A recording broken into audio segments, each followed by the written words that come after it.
So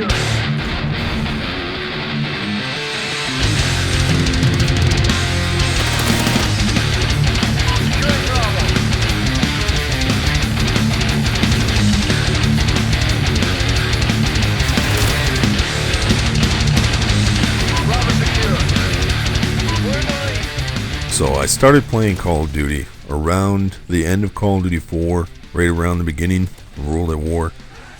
A friend of mine that I worked with at the time, told me about Call of Duty. I had an Xbox 360, but all I had was, I think it was one of the 2K basketball games. And I thought, I'll get Call of Duty, I'll give it a try.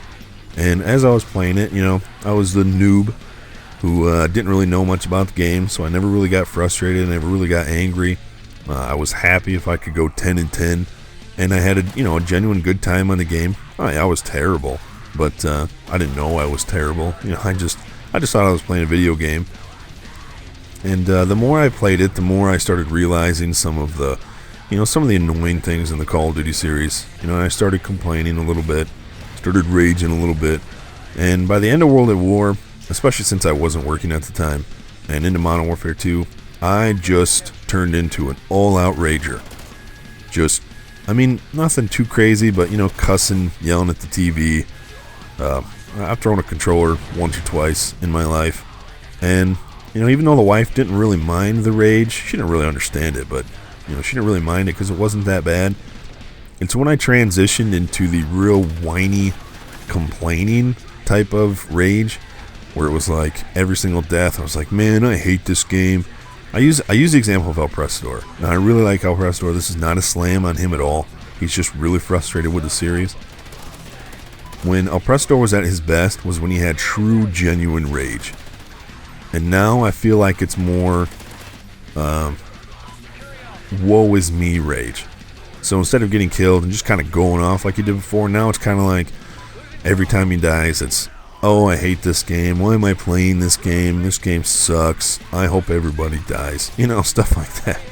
And, the game is way less enjoyable when you have that kind of mindset. I mean, you're going in expecting it to be horrible. And at that point, you might as well quit the game. And I know why he doesn't, and that's fine. Again, I'm not hating on El Prestador. This is me personally. So I wanted to talk to you guys about kind of what I've done to kind of get past that. Because, for a while there, my wife started getting annoyed. I was annoyed with myself. I'd have one of those rage moments, and I'd sit back and go, you're an idiot. You sound like a 12-year-old, and you're an idiot.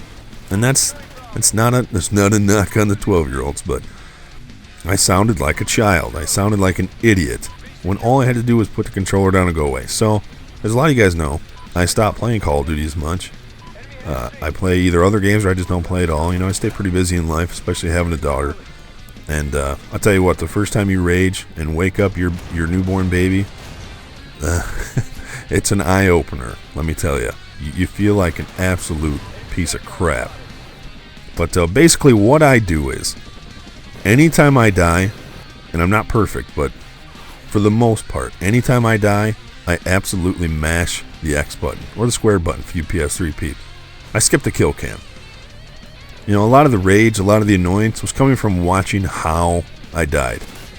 And it got me thinking, is the kill cam a part of the reason why Call of Duty has gotten so frustrating?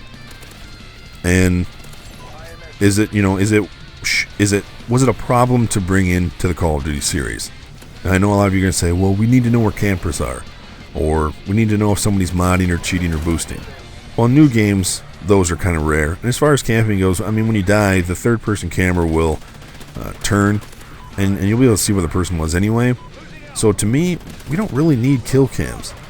So if you're struggling with this game, especially Ghosts, and you're struggling with, dying and getting frustrated when you die, just try it out. It may not work. I know a lot of you have already quit the series. Just mash that X button. I didn't right here. I should have, because this was pretty bad. Just mash that X button. Because all this rage in this game is leading to so many rage quits and dashboards, and that's no fun at all. But anyway, let me know what you guys think. As always, thanks for watching. Later.